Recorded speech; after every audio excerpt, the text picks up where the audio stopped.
bienvenue, merci d'être avec nous sur bigwebtv.fr. Si vous nous suivez, vous regardez actuellement Les Yeux dans l'actu, nous sommes le vendredi 2 mai 2014 et aujourd'hui à la une, c'est la réunion des membres du gouvernement à Matignon.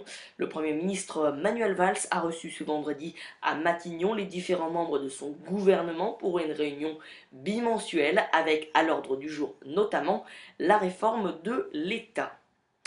Le principal syndicat des pilotes lève son préavis de grève. Le SNPL France Alpa, principal syndicat des pilotes français, a annoncé ce vendredi la levée de son préavis de grève nationale prévu initialement du 3 au 30 mai.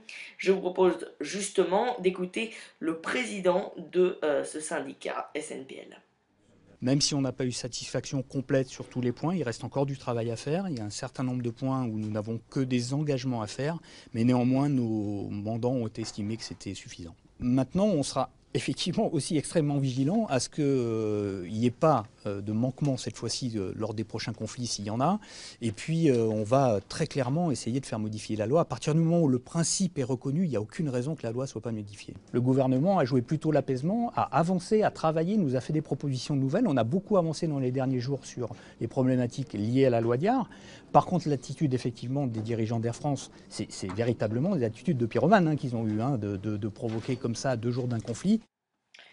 En Malaisie, un aéroport low cost pour absorber un boom en Asie. La Malaisie inaugure cette semaine ce qu'elle présente comme le plus grand aéroport au monde pour les compagnies low cost. Un projet pertinent sur un marché en plein essor, mais qui démarre sous les funestes auspices de la disparition du vol MH370.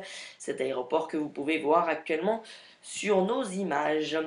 Et puis enfin on termine par l'est de l'Ukraine. Des habitants tentent de ralentir les soldats.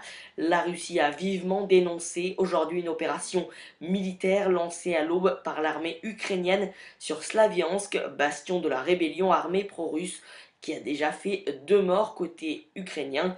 À Yasnogritska, à côté du checkpoint de Slaviansk, les habitants ont tenté de ralentir les soldats ukrainiens. Voilà, c'est la fin de cette édition. Merci à tous et toutes de nous avoir suivis et à très bientôt sur Big Web TV pour la suite des Yeux dans l'actu.